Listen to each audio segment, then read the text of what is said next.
మీకు ఒక ప్రశ్న అడుగుతాను ఇప్పుడు. మీ కరెంట్ నెట్‌వర్త్ ఏంటో కరెక్ట్‌గా చెప్పగలరా? చాలా మంది చెప్పలేరు. ఎందుకు అనంటే they don't know exact net worth అంటే ఏంటో తెలీదు కాబట్టి. నెట్‌వర్త్ ఎందుకు, దానివల్ల ఉపయోగం ఏంటి అని తెలుసుకోకపోవడం చాలా పెద్ద ప్రాబ్లమ్ ఇప్పుడున్న సిట్యుయేషన్స్‌లో. మీ ఫైనాన్షియల్ స్టేటస్ ఏంటి? మీ ఫైనాన్షియల్ నెట్‌వర్త్ ఏంటి? మీ యొక్క సంపాదనలో ఎంత అమౌంట్, మీరు ఏ పోర్షన్ ఆఫ్ ద అమౌంట్ మీరు మీ ఫ్యూచర్‌కి ఉపయోగిస్తున్నారు?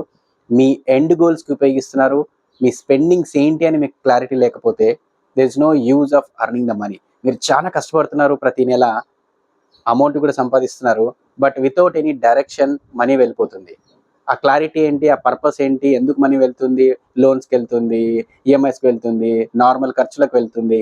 కానీ అసలు ఆ ఖర్చు ఎందుకు పెడుతున్నామో, ఆ ఈఎంఐస్ ఎందుకు తీసుకుంటున్నాను? నా ఫ్యూచర్ గోల్స్ అంటే ఏంటి? నా రిటైర్మెంట్ ఫండ్ ఏంటి? నా చిల్డ్రన్ ఎడ్యుకేషన్ ఫండ్ ఏంటి? నా చిల్డ్రన్ మ్యారేజ్ పర్పస్ ఏంటి? నా విజన్స్ ఏంటి? నా డ్రీమ్స్ ఏంటి? దానిపైన నేను ఎంత ఖర్చు పెట్టాలి? దానికి కావాలంటే నేను ఇప్పుడున్న టైంలో ఎంత అమౌంట్ నేను ఇన్వెస్ట్ చేస్తే నేను ఫ్యూచర్‌లో నేను ఎలా ఎదుగుతాను అనే క్లారిటీ చాలా మంది మిస్ అవుతున్నారు.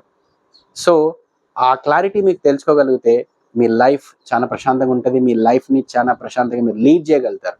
ఆ లీడ్ చేయాలి అనంటే మీకొక క్లారిటీ కావాలి, ఒక బ్లూ ప్రింట్ కావాలి. ఆ బ్లూ ప్రింట్ నేను డిజైన్ చేశాను.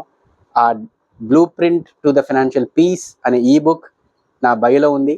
అది క్లిక్ చేసి డౌన్‌లోడ్ చేసుకొని, చదివి, అర్థం చేసుకొని మీరు యాక్షన్స్ చేసుకోగలిగితే మీ లైఫ్ చాలా బాగుంటది.